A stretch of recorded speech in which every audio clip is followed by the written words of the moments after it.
अस्सलामुअलैकुम। आज की इस वीडियो में हम बात करेंगे चौथा कलमा की फजीलत और इसके बेहतरीन फ़ायदे जो हर मुसलमान की ज़िंदगी में बरकत ला सकते हैं। अगर आप रिस्क की तंगी, मुश्किलात और परेशानियों का हल चाहते हैं तो ये कुरानी वजीफ़ा आपकी मदद कर सकता है। इस वीडियो को पूरा देखें क्योंकि आखिर में एक बहुत ही मुफीद वजीफ़ा शेयर करूँगा जो आपके मसाइल का कुरानी हल हो सकता है। अगर आप इस्लाम और कुरानी वजीफ़े पसंद करते हैं तो हमारे चैनल को सब्सक्राइब करें और बेल आइकन ज़रूर दबाएं ताकि हर नई वीडियो का नोटिफिकेशन सबसे पहले मिले।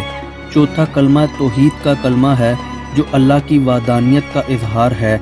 इस कलमा की तलावत से सिर्फ गुनाहों की माफ़ी ही नहीं बल्कि दिल का सुकून, रिस्क में इजाफ़ा और हर बुरी बला से हिफाजत भी होती है। कुरान और हदीस में अल्लाह और उसके रसूल सल्लल्लाहु अलैहि वसल्लम ने हमें इस कलमे की बहुत फजीलत बताई है। हज़रत मोहम्मद सल्लल्लाहु अलैहि वसल्लम का फरमान है, जिस शख्स ने इखलास के साथ चौथा कलमा पढ़ा उसके गुनाह माफ़ कर दिए जाते हैं और उसके लिए जन्नत के दरवाज़े खोल दिए जाते हैं।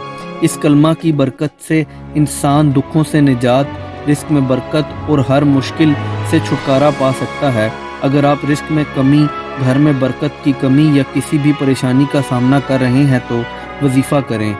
हर दिन फजर और मगरिब के बाद 100 मरतबा चौथा कलमा पढ़ें। इसके पढ़ने से रिस्क में बरकत होती है, हर परेशानी दूर होती है, हिफाजत होती है और बुरी नज़र से बचा जा सकता है। अल्लाह की रहमत भी नाजिल होती है। अगर आप भी अपनी ज़िंदगी में बेहतरीन तब्दीली और सुकून चाहते हैं तो इस वजीफ़ा को अपनी ज़िंदगी का हिस्सा बना लें। अगर आपको ये वीडियो पसंद आई हो तो लाइक ज़रूर करें। अल्लाह ताला हम सब पर अपनी रहमत और बरकत अता करे, आमीन। ज़्यादा से ज़्यादा वीडियो को शेयर करें ताकि हर शख्स तक इस कुरानी वजीफ़ा का फ़ायदा पहुँचे। जज़ाकल्लाह खैर। अल्लाह हाफिज़।